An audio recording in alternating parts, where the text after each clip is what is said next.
Јана, што покажуваат вашите искуства до сега?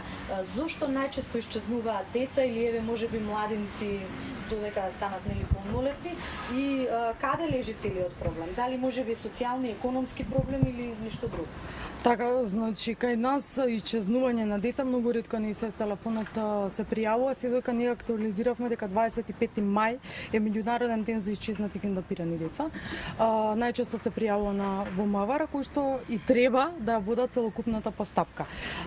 Децата од причини во светски рамки најчесто претпоставуваме тука во Република Македонија, затоа што не се сега само случаи, претходно се случува и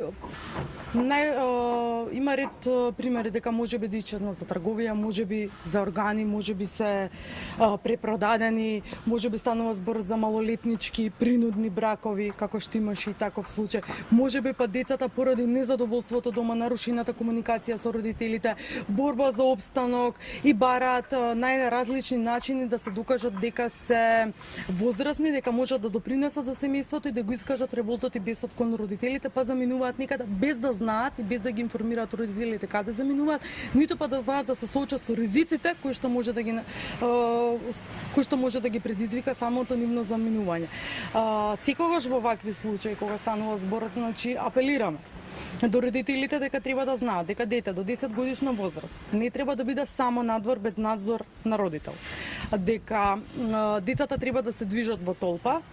да не идат никаде сами, да не идат на темни места и децата треба да ги информираат родителите секогаш за тоа каде се наоѓаат, не за да ги контролираат, затоа што можеби малце ќе се навредат тинеџерите во такви години се, туку само за да можат да им помогнат. Исто така е важно, значи, за тие кои што се во адолесцентниот период да знаат дека стопирање на возила, качување во возило со непознати лица, макар биле тие и релативно на нивна возраст, е ризично и не е безбедно, затоа што не секогаш се знае каде можат да завршат и со кој човек имаат работа. Она што е ваша идеја, иницијатива е воведување на број кој што би помогналите токму конкретно за вака исчезнати деца, исчезнати лица. Зашто всушност се работи и што зборува европската пракса на ова прашање? Така, станува збор за бројот 116000, тој е европски хармонизиран број,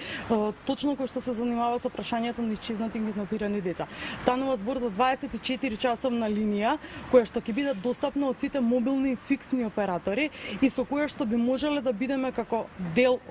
првата детска амбасада меѓаш и со својот и се телефон е дел од Child Helpline International како меѓународна мрежа, да бидат подостапни информациите и до другите организации, доколку детето кое што е исчезнато е надвор од границите на Република Македонија, да ги информираме за да можат они нивната полиција, служба да информираат за да на некој начин да помогнеме работата на Министерството за внатрешни работи од информациите кои што ги добиваме ние, затоа што некогаш луѓето тешко им не е да се јават можеби во полиција, може да се јават кај нас на ваков начин, ние секогаш ги информираме Министерството и сметаме дека неговата важност е пресудна. Меѓутоа, на ваков начин ќе биде подостапен до сите, ќе се чувствуваат послободни да се јават и многу побрза би била комуникацијата. Ние соработуваме со Smile of the Children од Грција, каде што веќе е воведено овој број, каде што работат повеќе оператори, каде што е поддржано, значи финансиски и на таков начин во рок од неколку часа деца кои што се исчезнати од Романија, од Италија, а биле на територија на Република Грција, по конкретниот случај, побрзо се наоѓаат затоа што конекциите се многу побрзи. Од пресудно значење да имаме 24 часа на линија, каде што 24 часа ќе можат да пријават и ние да имаме поголема на таков начин подобра соработка. Веќе имавме состаноци, Министерството е отворено за соработка, како и Агенцијата за електронски комуникации на Република Македонија. Кога би очекувале да стартува ваков еден број? Нашите иницијативи се од целиот овој процес и за бројот 116111, кој што е општ за ИСС телефон за било какви проблеми кои што може да се јават, иницијативи се години наназад.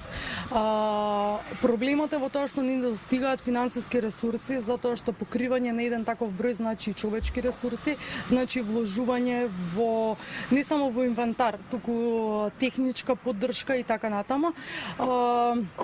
Очекуваме, нашите напори се и од социјално одговорните компании, имаме добра соработка и со државните институции кои што увидуваат дека навистина е неопходен овој број и сметаме дека јас се надевам, не сакам да карикирам со нешто, се надевам дека можеби следната година ќе биде тоа, процесот продолжува, ние буткаме оваа работа и се надевам дека ќе има позитивен исход и за нас пред се за децата на